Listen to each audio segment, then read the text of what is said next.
Welcome to Eagle Harbor Congregational United Church of Christ on this Good Friday evening.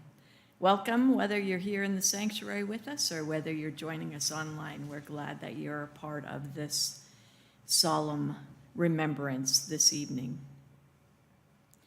Just an invitation to those who are here and those who may be listening that we have 2 Easter services coming up on Sunday, one at 7 o'clock in the morning at the Bainbridge Park larger picnic shelter.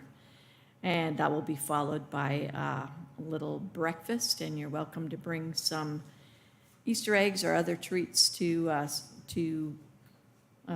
contribute to that little feast. Then we have our festive worship here at 9:30 on Easter morning. We invite you to bring flowers for our flower cross, which will move from the corner over to a more reachable place, and join us for worship. And there'll be a coffee hour for those who would like to enjoy that after the service on Sunday morning. The candles that I've just lit in this long tradition of the Christian Church on Tenebrae services stand for the 12 disciples. So it's one way of inviting you into the story and a way of remembering kind of behind the scenes how the disciples wavered during this frightening week and this frightening night and deserted Jesus. So as those candles go out, perhaps we are joined with them in heart as we consider some of the ways that we might have failed as disciples. And we'll end tonight in quietness. We invite you to leave in silence if you're able to do that. But also, although we end in silence and some sense of darkness, we remember that this is never the last word. And we look forward to what comes next, always, in our Christian story and in our life of discipleship. I invite you to rise if you are able, and we'll say together our call to worship and sing.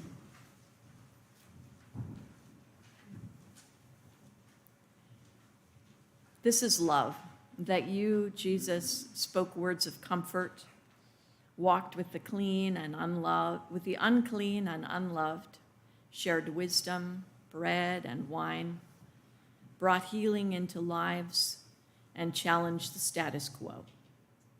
This is love, that you spoke the word of God, walked the painful road to the cross, shared living water, bread of life, brought salvation to the world, and died for the sake of all.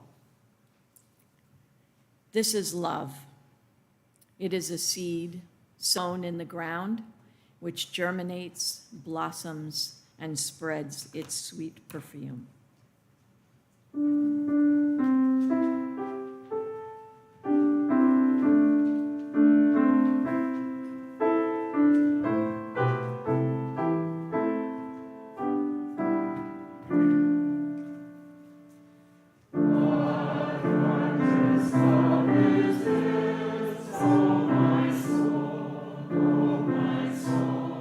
What wondrous love is this?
seated.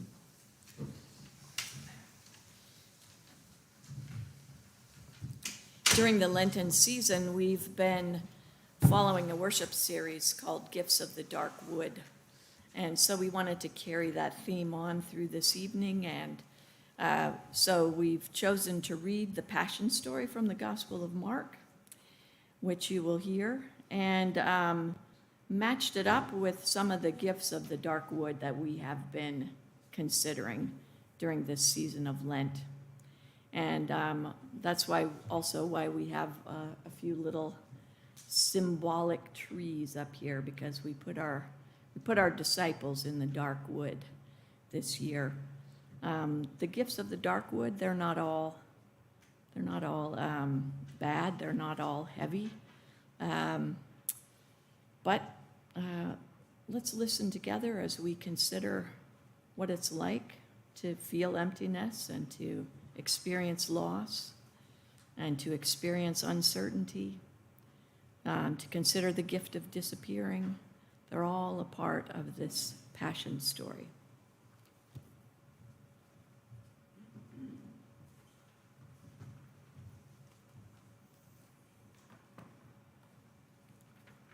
The gift of misfits.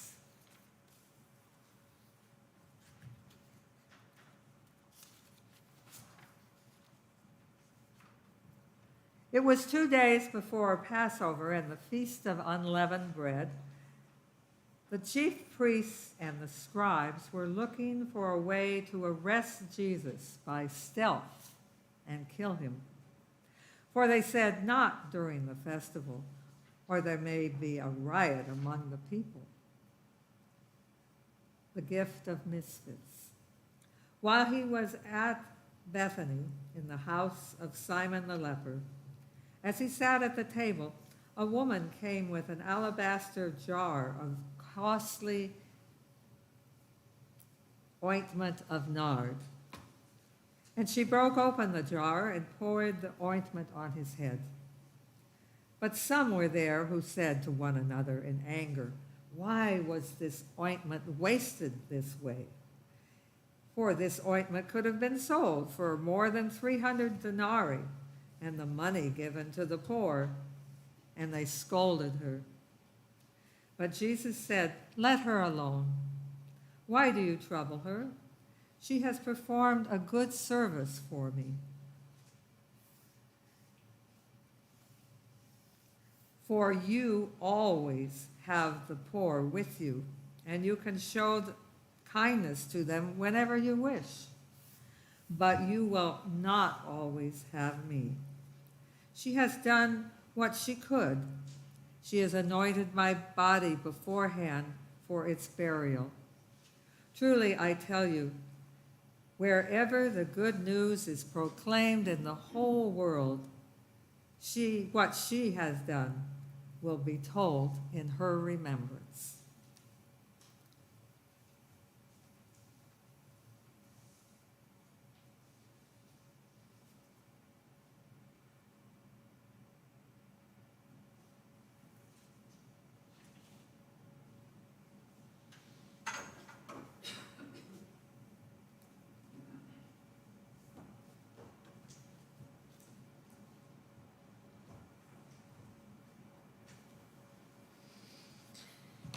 In sheer contradiction of your efforts to warn our fellow citizens of the danger of immigrants, a certain Antonio from Michoacan, who has been living without documents as my neighbor for 15 years, has put me to shame with his work ethic, thrift, good humor, and courage. Building stone walls, repairing roads, tilling gardens, and otherwise inflicting beauty and good order on this neglected corner of our nation, in spite of all you say to drive him away. You, sir, are not getting through. He keeps smiling and bending to any task we offer for simple wages, humming a song I cannot get out of my head or heart. I don't know how to advise you, sir. You have labored long and loud to cast him down, cast him out, but he just keeps humming that song. Qué linda está la mañana en que vengo a saludarte. He is saying, the morning is beautiful, sir, and he greets you. singing.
Then Judas Iscariot, who is one of the 12, went to the chief priests in order to betray him to them. When they heard it, they were greatly pleased and promised to give him money. So he began to look for an opportunity to betray him. The gift of getting lost. On the first day of unleavened bread, when the Passover lamb is sacrificed, his disciples said to him, "Where do you want us to go and make the preparations for you to eat the Passover?" So he sent 2 of his disciples, saying to them, "Go into the city, and a man carrying a jar of water will meet you. Follow him, and wherever he enters, say to the owner of the house, 'The teacher asks, where is my guest room where I may eat the Passover with my disciples?' The teacher, he will show you a large room upstairs, furnished and ready. Make preparations for us there." So the disciples set out and went to the city and found everything as he had told him. And they prepared the Passover meal. When it was evening, he came with the 12. And when they had taken their places and were eating, Jesus said, "Truly, I tell you, one of you will betray me, one who is eating with me." They began to be distressed and to say to him one after another, "Surely not I." He said to them, "It is one of the 12, one who is dipping bread into the bowl with me. For the Son of Man goes as it is written of him, but woe to that one by whom the Son of Man is betrayed. It would have been better for that one not to have been born." While they were eating, he took a loaf of bread, and after blessing it, he broke it, gave it to them, and said, "Take, this is my body."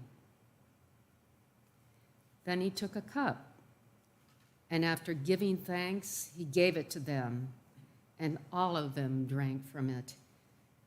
He said to them, "This is my blood of the covenant, which is poured out for many. Truly, I tell you, I will never again drink of the fruit of the vine until that day when I drink it new in the kingdom of God." When they had sung the hymn, they went out to the Mount of Olives.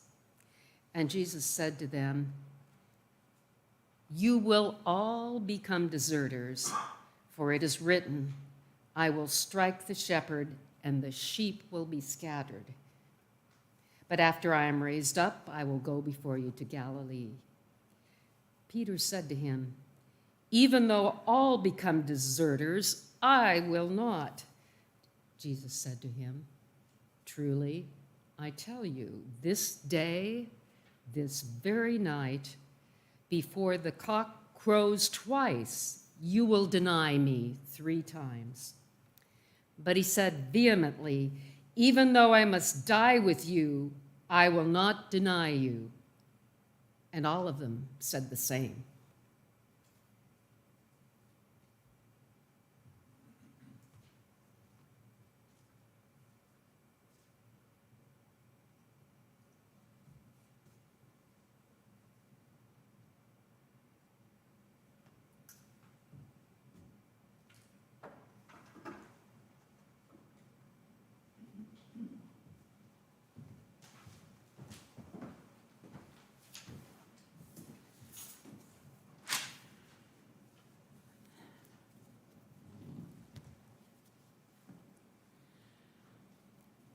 We swam through the news like a ship bucking at sea.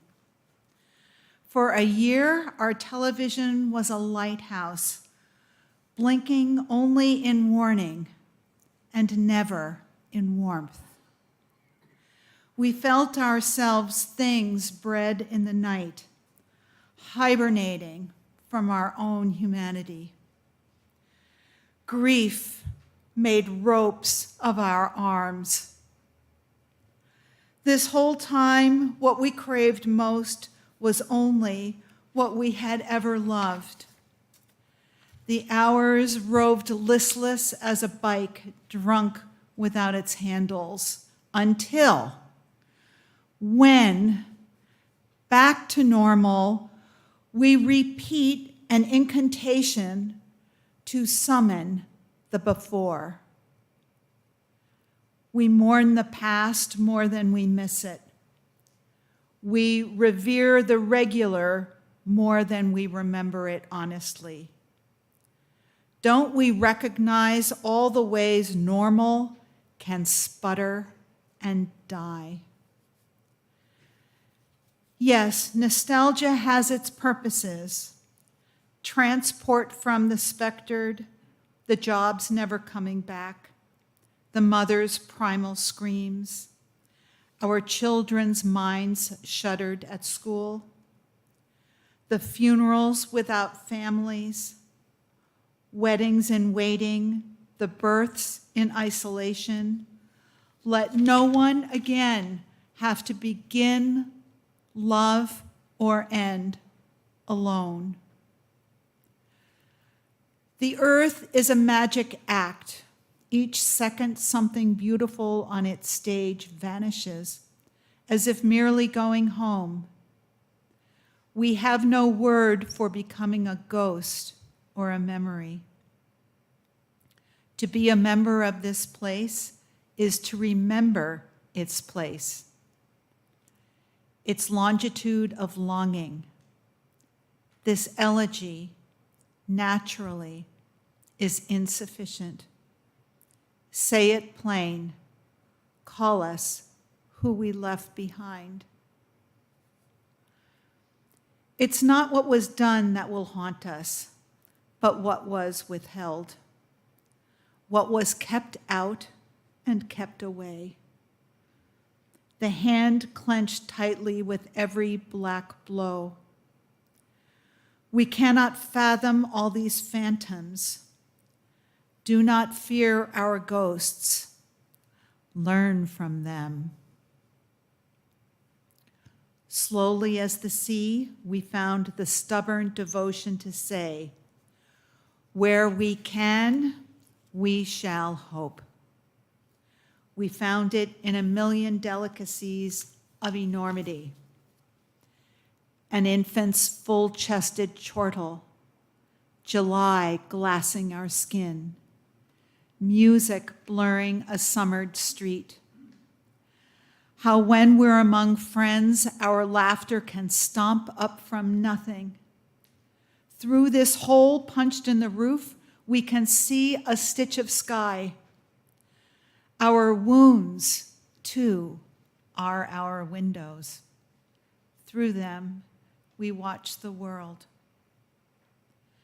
We prayed for a miracle. What we got was a mirror. Watch as, without movement, we gather together.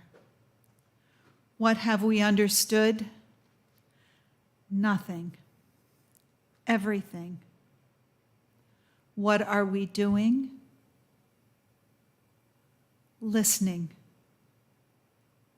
It took us losing ourselves to see we require no kingdom but this kinship.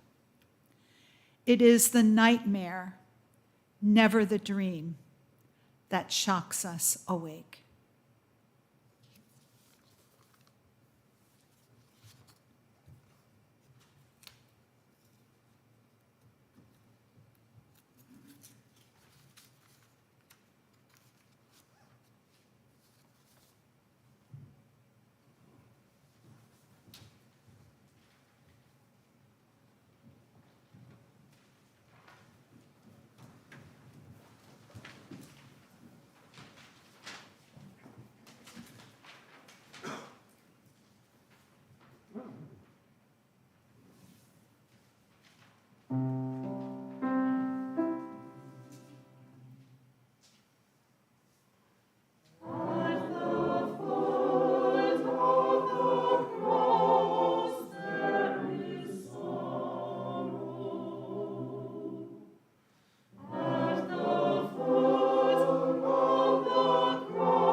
the gift of temptation.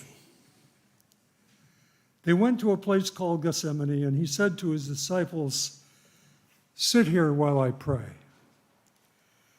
He took with him Peter and James and John, and he began to be distressed and agitated. And he said to them, "I am deeply grieved, even to death. Remain here and keep awake." And going a little farther, he threw himself on the ground and prayed that, if it were possible, the hour might pass for him.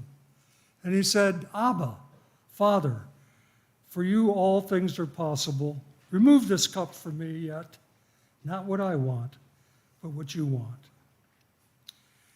He came and found them sleeping, and he said to Peter, "Simon, are you asleep? Could you not keep awake 1 hour? Keep awake and pray that you may not come into the time of trial. The spirit is indeed willing, but the flesh is weak." And again he went away and prayed, saying the same words. And once more he came and found them sleeping, for their eyes were very heavy, and they did not know what to say to him. He came a third time and said to them, "Are you still sleeping and taking your rest? Enough! The hour has come. The Son of Man is betrayed into the hands of sinners. Get up, let us be going. See, my betrayer is at hand."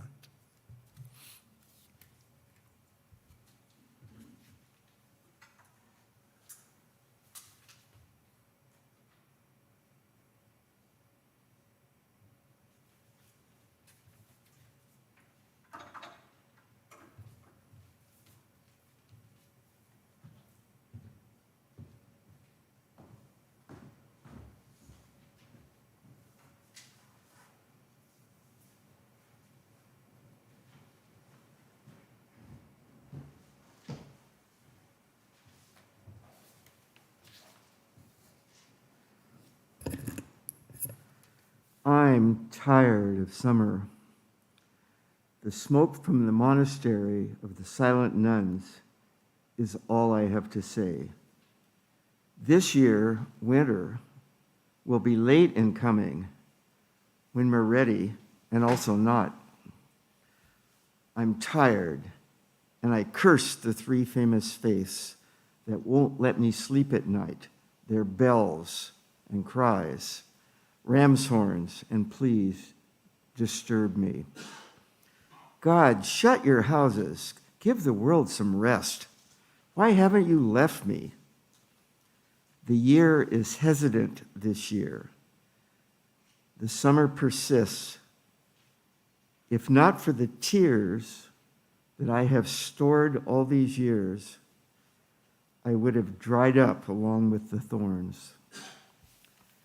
Great battles persist within me in awful silence.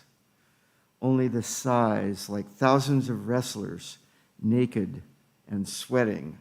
No iron, no stone, only flesh fighting serpents.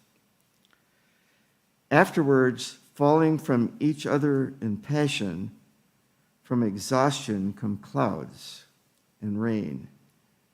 And when we're ready, and also not.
The gift of uncertainty. Immediately, while he was still speaking, Judas, one of the 12, arrived, and with him there was a crowd with swords and clubs from the chief priests, the scribes, and the elders. Now the betrayer had given them a sign, saying, "The one I will kiss is the man. Arrest him and lead him away under guard." So when he came, he went up to him at once and said, "Rabbi," and kissed him. Then they laid hands on him and arrested him. But one of those who stood near drew his sword and struck the slave of the high priest, cutting off his ear.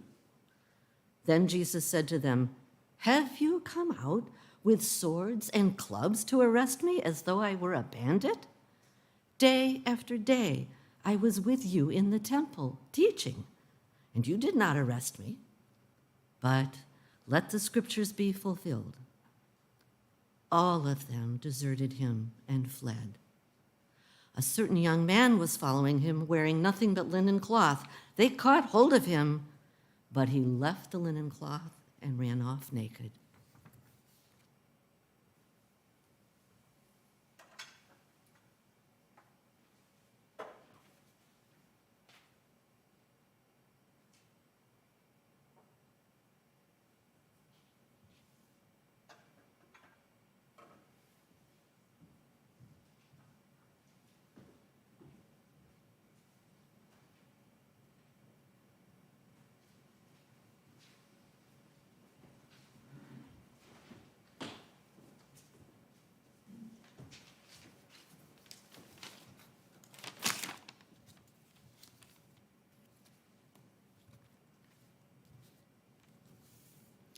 And indeed, there will be time for the yellow smoke that slides along the street, rubbing its back upon the window panes.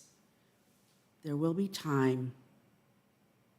There will be time to prepare a face to meet the faces that you meet.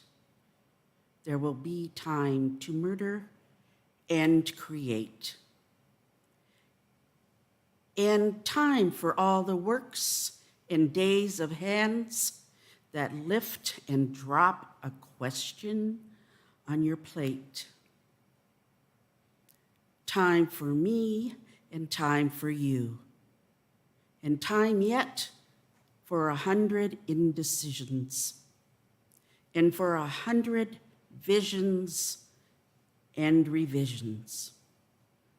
Before the taking of a toast and tea. And indeed, there will be time to wonder, do I dare? Do I dare? Do I dare disturb the universe? In a minute, there is time for decisions and revisions, which a minute will reverse.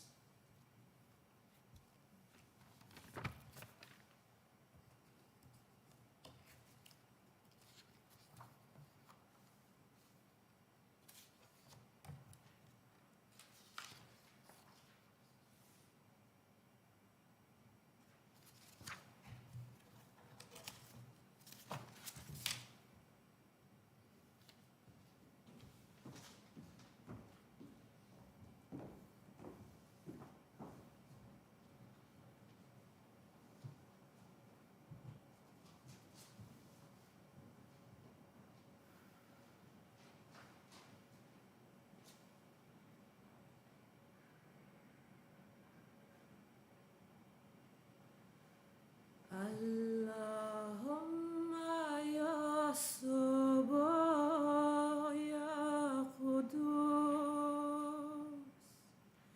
ya Rahman ya Mannan. Allahumma ya Sabah ya Qudus ya Rahman ya Mannan. Farij lana al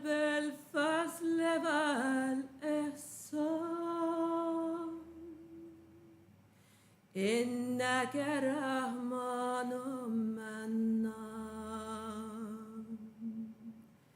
إنك رحمن منا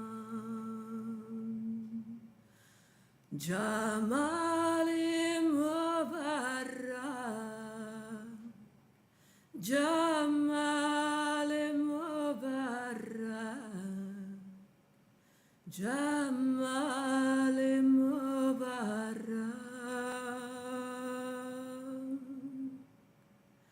جمال مبارك جمال مبارك جمال مبارك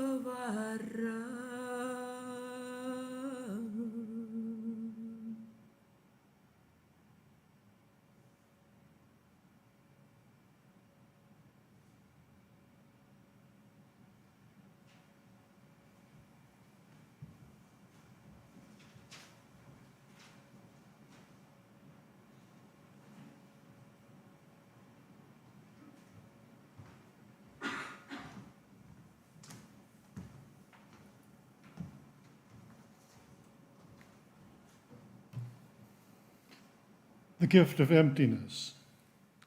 Now the chief priests and the whole council were looking for testimony against Jesus to put him to death, but they found none. For many gave false testimony against him, and their testimony did not agree. Some stood up and gave false testimony against him, saying, "We heard him say, 'I will destroy this temple that is made with hands, and in 3 days I will build another not made with hands.' But even on this point, their testimony did not agree. Then the high priest stood up before them and asked Jesus, 'Have you no answer? What is it that they testify against you?' But he was silent and did not answer. Again the high priest asked him, 'Are you the Messiah, the Son of the Blessed One?' And Jesus said, 'I am, and you will see the Son of Man seated at the right hand of power and coming with the clouds of heaven.' Then the high priest tore his clothes and said, 'Why do you still need witnesses? You have heard this blasphemy.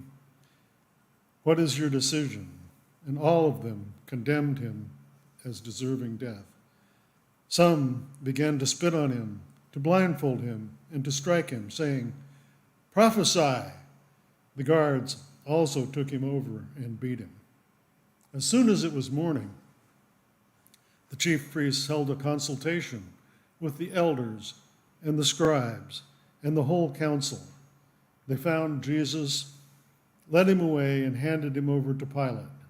Pilate asked him, 'Are you the king of the Jews?' Jesus answered him, 'You say so.' Then the chief priests accused him of many things, and Pilate asked him again, 'Have you no answer? See how many charges they bring against you?' But Jesus made no further reply, so that Pilate was amazed.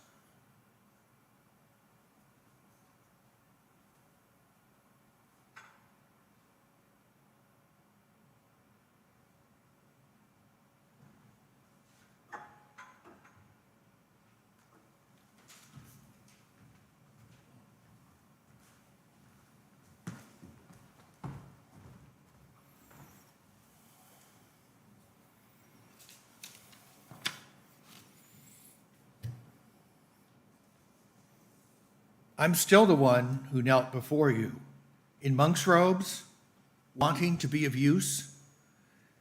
You filled him as he called you into being, a voice from a quiet cell with a wind world blowing past. And you are ever again the wave sweeping through all things. That's all there is, only an ocean where now and again islands appear. That's all there is. No harps, no angels. And the one before whom all things bow is the one without a voice. Are you then the all? And I the separated one who tumbles and rages? Am I not the whole? Am I not all things when I weep? And you the single one who hears it? Listen, don't you hear something? Aren't there voices other than mine? Is that a storm? I am one also, whipping the trees to call you. Are you distracted from hearing me by some whining little tune? That's mine as well. Hear mine as well. It's lonely and unheard. I'm the one who's been asking you. It hurts to ask, who are you? I am orphaned each time the sun goes down. I can feel cast out from everything, and even churches look like prisons. That's when I want you, you knower of my emptiness, you unspeaking partner to my sorrow. That's when I need you, God, like food. Maybe you don't know what the nights are like for people who can't sleep. They all feel guilty, the old man, the young woman, the child. They're driven through darkness as though condemned, their pale hands writhing. They're twisted like a pack of frenzied hounds. What's past lies still ahead, and the future is finished. They see not the faintest glimmer of morning and listen in vain for the cock's crow. The night is a huge house where doors torn open by terrified hands lead into endless corridors, and there's no way out. God, every night is like that. Always there are some awake who turn, and do not find you. Don't you hear them blindly treading the dark? Don't you hear them crying out as they go farther and farther down? Surely you hear them weep, for they are weeping. I seek you because they are passing right by my door. Whom should I turn to if not the one whose darkness is darker than night, the only one who keeps vigil with no candle and is not afraid, the deep one, whose being I trust, for it breaks through earth into trees and rises when I bow my head, faint as a fragrance from the soil.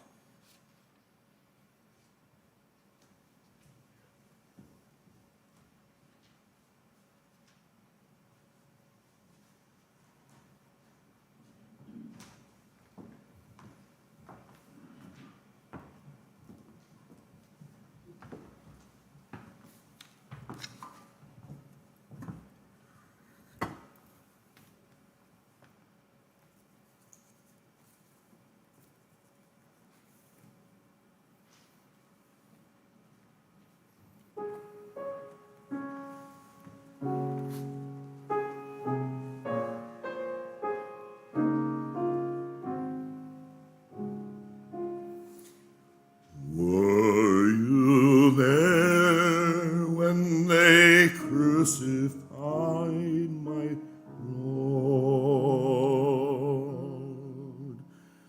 Were you there when they crucified my Lord?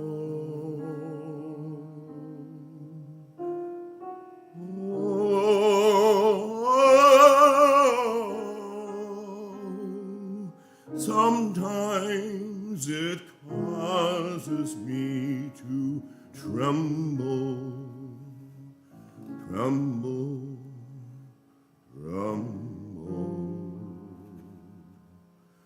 Were you there when they crucified my Lord?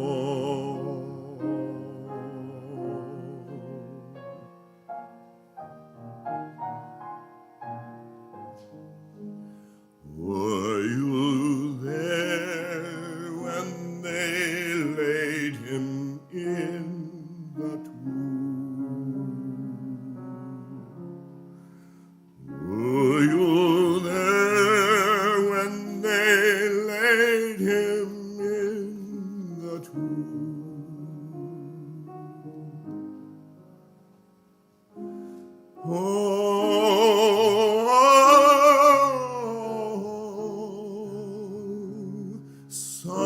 sometimes it causes me to tremble, tremble, tremble. Were you there when they crucified my Lord?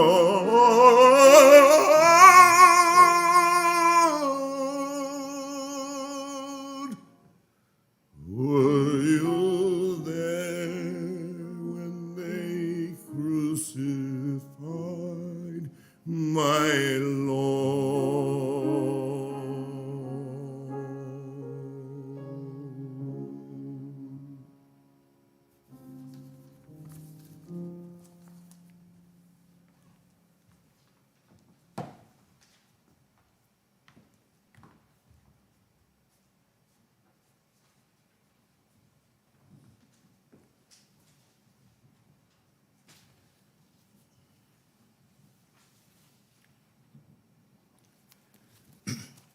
The gift of being thunderstruck.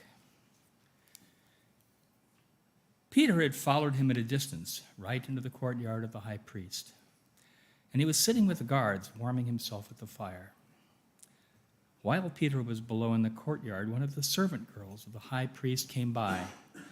When she saw Peter warming himself, she stared at him and said, "You also were with Jesus, the man from Nazareth." But he denied it, saying, "I do not know or understand what you are talking about." And he went out into the forecourt. Then the cock crowed. And the servant girl, on seeing him, began again to say to the bystanders, "This man is one of them." But again he denied it. Then after a little while, the bystanders again said to Peter, "Certainly you are one of them, for you are a Galilean." But he began to curse, and he swore an oath, "I do not know this man you are talking about." At that moment, the cock crowed for the second time. Then Peter remembered that Jesus had said to him, "Before the cock crows twice, you will deny me 3 times." And he broke down and wept.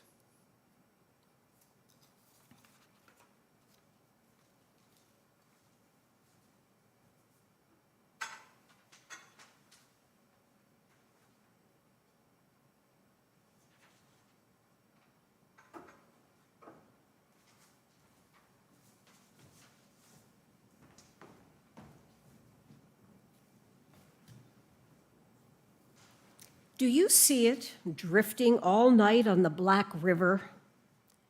Did you see it in the morning, rising into the silvery air?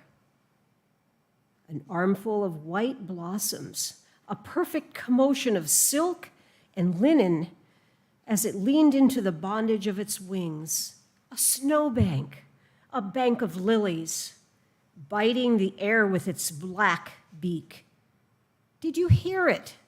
Fluting and whistling, a shrill, dark music like the rain pelting the trees, like a waterfall knifing down the black ledges. And did you see it, finally, just under the clouds, a white cross streaming across the sky? Its feet like black leaves, its wings like the stretching light of the river. And did you feel it in your heart, how it pertained to everything? And have you too finally figured out what beauty is for? And have you changed your life?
The gift of disappearing.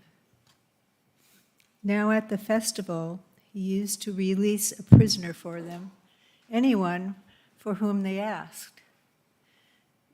Now a man called Barabbas was in prison with the rebels who had committed murder during the insurrection. So the crowd came and began to ask Pilate to do for them according to his custom. Then he answered them, "Do you want me to release for you the King of the Jews?" For he realized that it was out of jealousy that the chief priests had handed him over. But the chief priests stirred up the crowd to have him release Barabbas for them instead. Pilate spoke to them again. "Then what do you wish to do with the man you call the King of the Jews?" They shouted back, "Crucify him." Pilate asked them, "Why? What evil has he done?" But they shouted all the more, "Crucify him." So Pilate, wishing to satisfy the crowd, released Barabbas for them. And after flogging Jesus, he handed him over to be crucified. Then the soldiers led him into the courtyard of the palace, that is, the governor's headquarters, and they called together the whole cohort.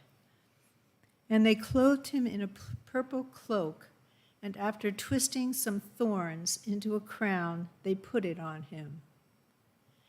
And they began saluting him, "Hail, King of the Jews!" They struck his head with a reed, spat upon him, and knelt down in homage to him. After mocking him, they stripped him of the purple cloak and put his own clothes on him. Then they led him out to crucify him. They compelled a passerby who was coming in from the country to carry his cross. It was Simon of Cyrene, the father of Alexander and Rufus. Then they brought Jesus to the place called Golgotha, which means the place of a skull. And they offered him wine mixed with myrrh, but he did not take it. And they crucified him and divided his clothes among them, casting lots to decide what each should take. It was 9:00 in the morning when they crucified him. The inscription of the charge against him read, "The King of the Jews." And with them they crucified 2 bandits, one on his right and one on his left. Those who passed by derided him, shaking their heads and saying, "Aha, you who would destroy the temple and build it in 3 days, save yourself and come down from the cross." In the same way, the chief priests, along with the scribes, were also mocking him among themselves and saying, "He saved others, he cannot save himself. Let the Messiah, the King of Israel, come down from the cross now, so that we may see and believe." Those who were crucified with him also taunted him. When it was noon, darkness came over the whole land until 3 p.m. At 3:00, Jesus cried out with a loud voice, "Eloi, Eloi, lama sabachthani," which means, my God, why have you forsaken me?" When some of the bystanders heard it, they said, "Listen, he is calling for Elijah." And someone ran, filled a sponge with sour wine, put it on a stick, and gave it to him to drink, saying, "Wait, let us see whether Elijah will come to take him down." Then Jesus gave a loud cry and breathed his last.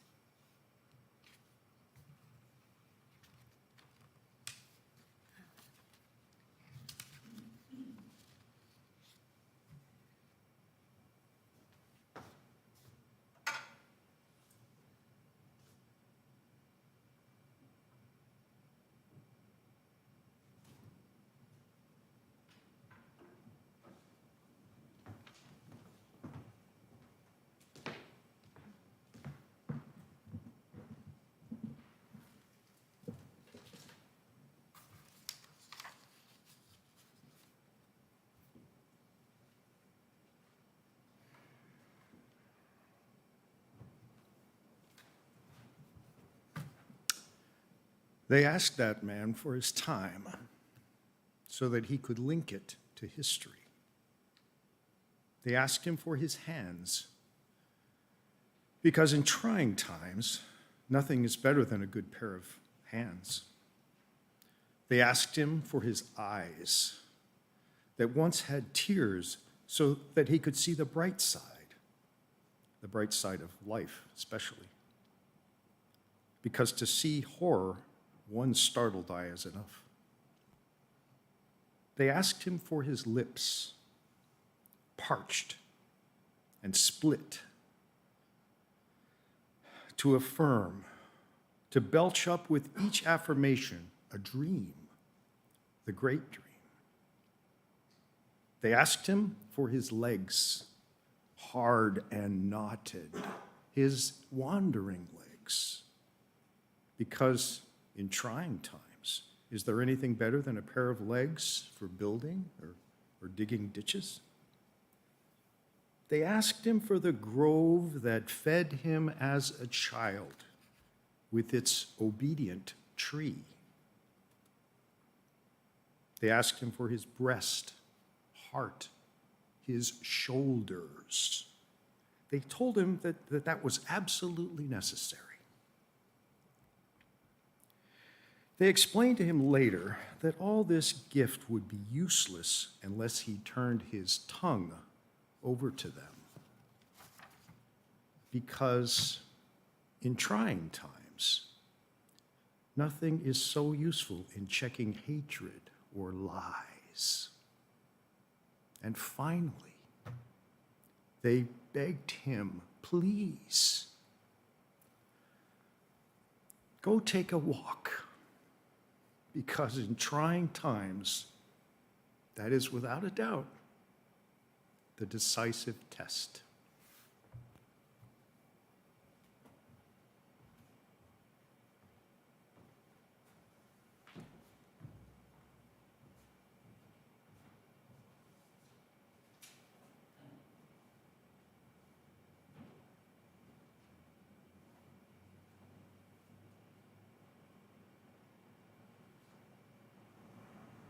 Isn't it pity and a shame?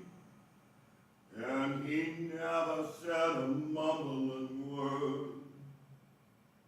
Isn't it a pity and a shame? And he never said a mumbling word.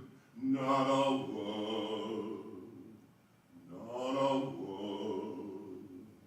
Not a word.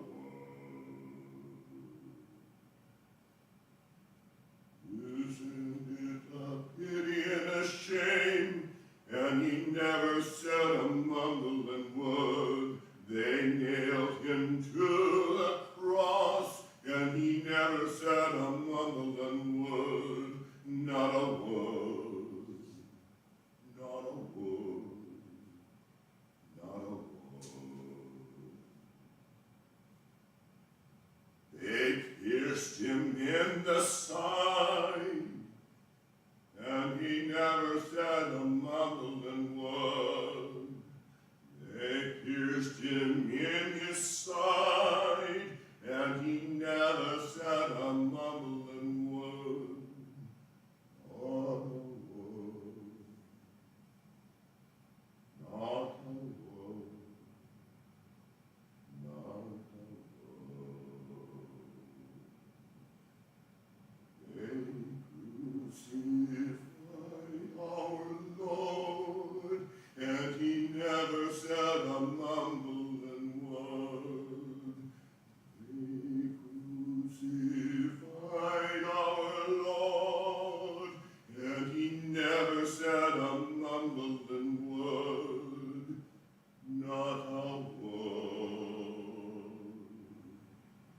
Not a word. Not a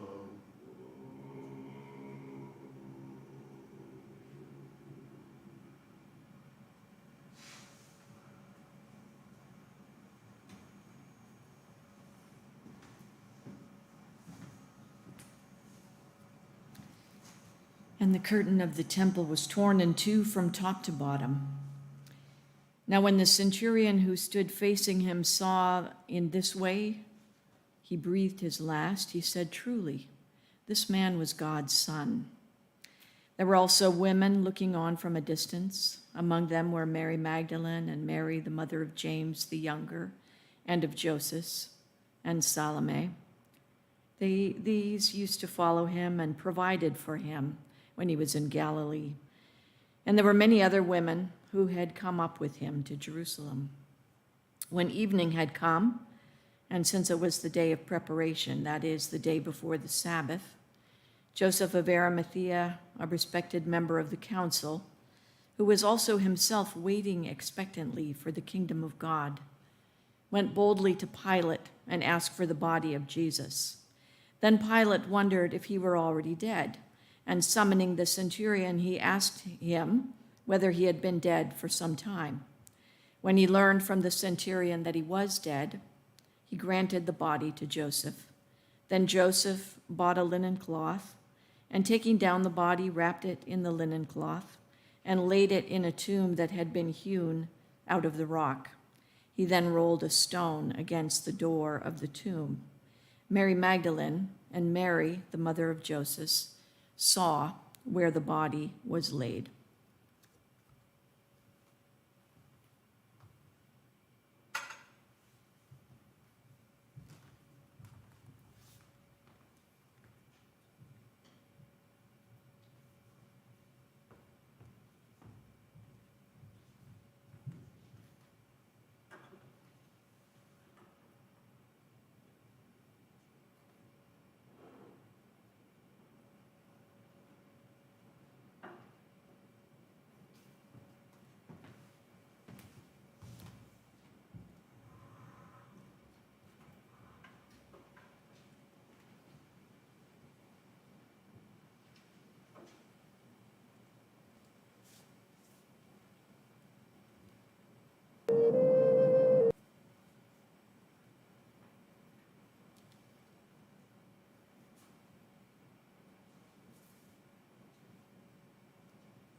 The seed is in the ground.